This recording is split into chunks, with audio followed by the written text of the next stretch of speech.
Am I a hole for saying in your dreams when my husband told me to apologize to his sister and her husband after they made my son wet himself? Am I the a hole for telling my dad that I'm not his replacement wife?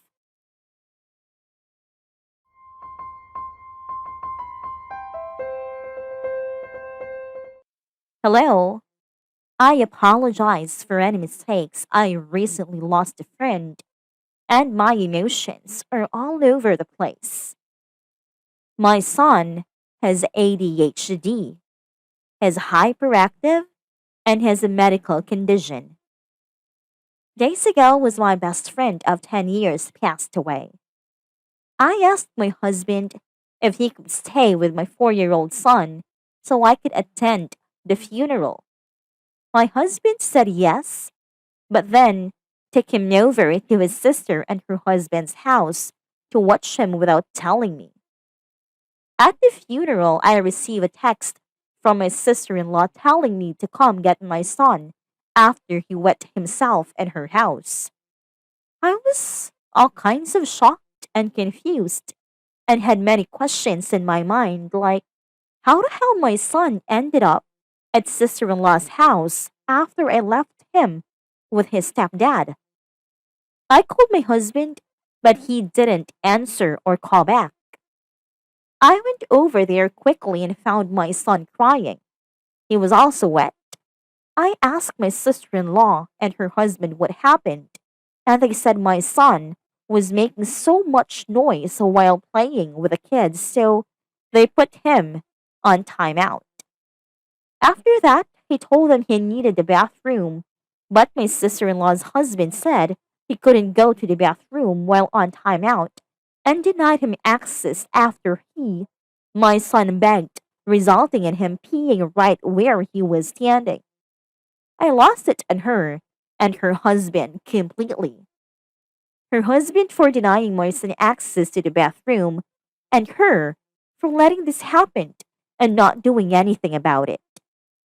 Her husband explained that he thought that my son, like any other kid, is old enough to hold it in till timeout was over, which was in 90 minutes, according to him. I berated them for treating my son cruelly and denying him a simple request. I asked how could they do this to a child with a condition when they themselves are parents. Sister-in-law got offended.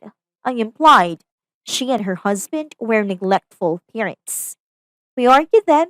I took my son and went home and my husband wasn't there.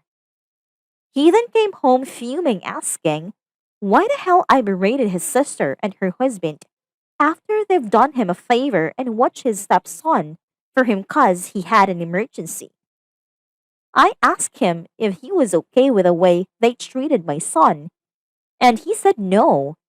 But the way I went about it, I was totally wrong, and that I should apologize to them, both after insulting them and their parenting skills in their own house, when they were doing as a favor.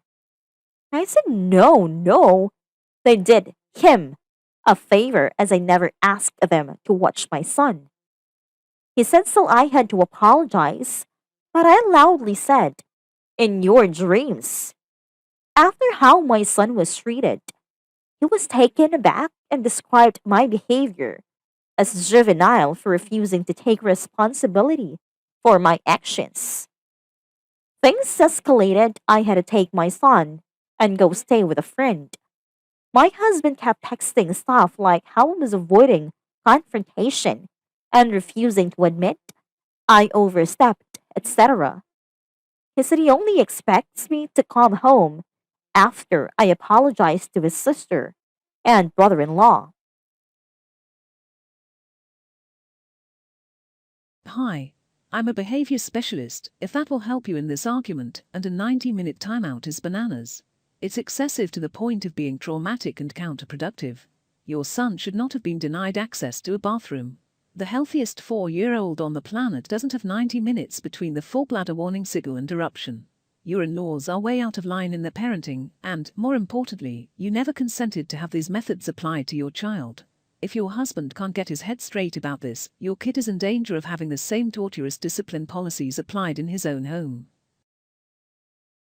A short time out for a kid who is outside shrieking like a banshee constantly seems like a good way to take them out of a situation, to let them calm down until they are ready to play in a way that is more respectful to everyone living nearby, if asking them to tone it down a bit hasn't worked.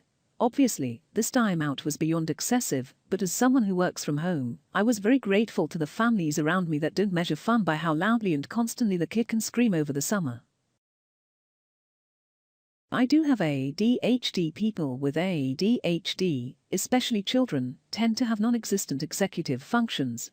That can mean that we have trouble keeping track of and telling time.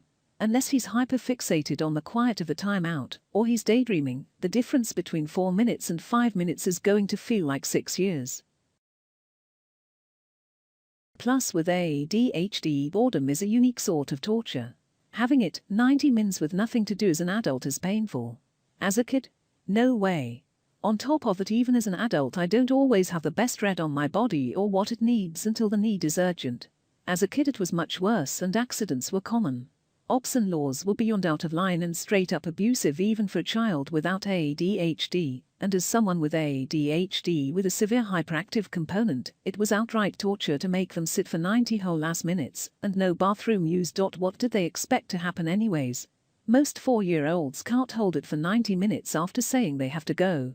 Like really they should have seen an accident going to happen. This reads as intentional attempt at humiliation. Yeah, as a full-fledged adult with that, I can confirm that this is definitely still a problem. Mind you, I make it to the bathroom before it's a problem, but sometimes it's just barely. Not even on purpose, sometimes my brain just forgets I need to pee! I can't imagine being treated that way that young. Also, volume control is yet another thing adders struggle with constantly. Sometimes my boyfriend is like, "Why are you yelling?" And yeah, I was accidentally screaming instead of talking normally now. Second story.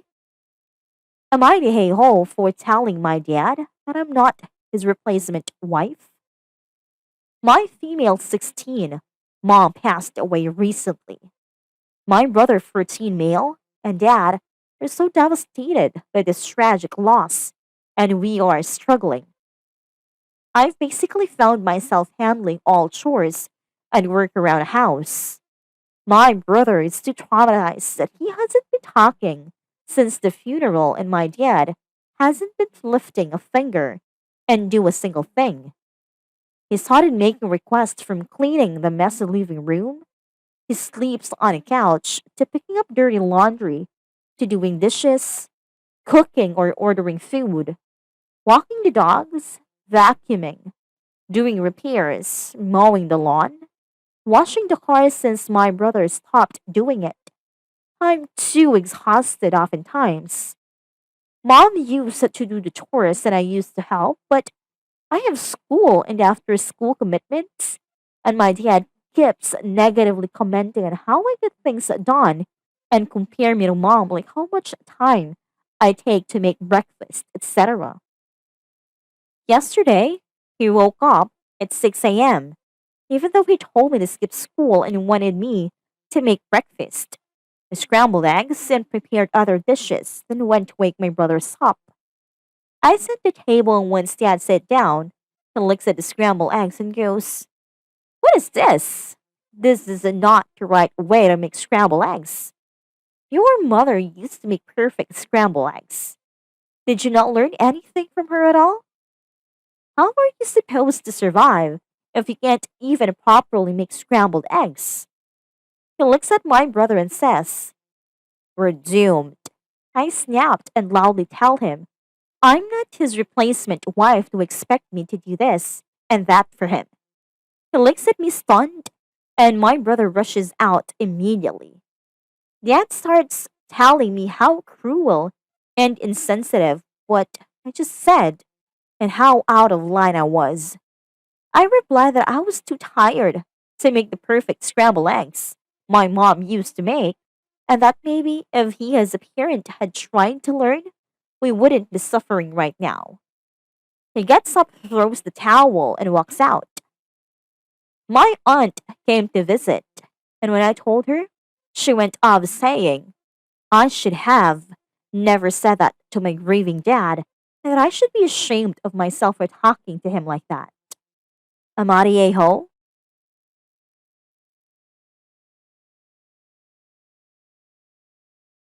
Well, I can say I truly hoped never to hear of someone else that had to experience being a replacement spouse for their parent as I did, but lo and behold, here we are. I can understand why you feel conflicted and frustrated, but please understand that your father is crossing a boundary that isn't healthy for either of you. Instead of learning to love himself and become satisfied in his own life, through his stages of grief and healing, he's relied on you in a rather inappropriate fashion. NTA, but I totally get why you feel, not necessarily helpless, but not in a great position.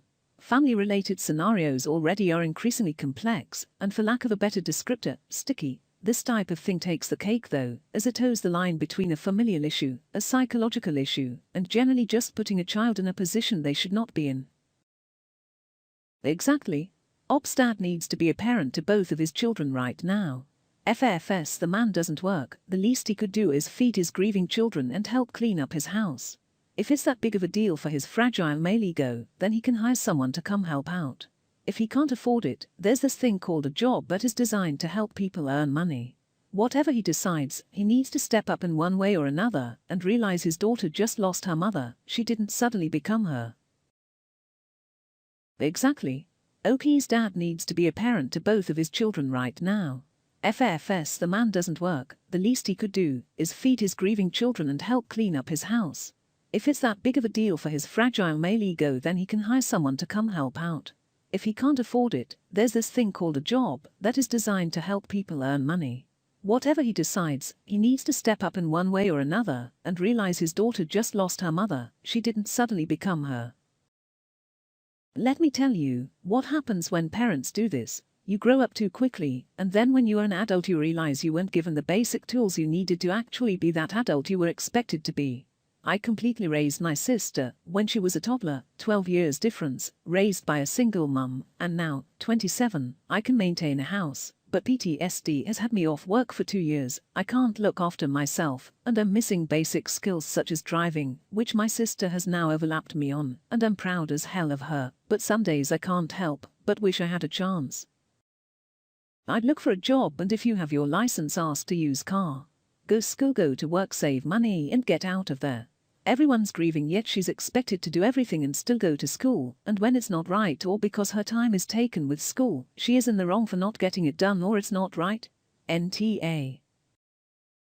The dead wife didn't infantilize him out of choice, the husband is the one screeching in entitlement as he makes her step into a controlling role as a sexist mommy figure, while he's fully in control.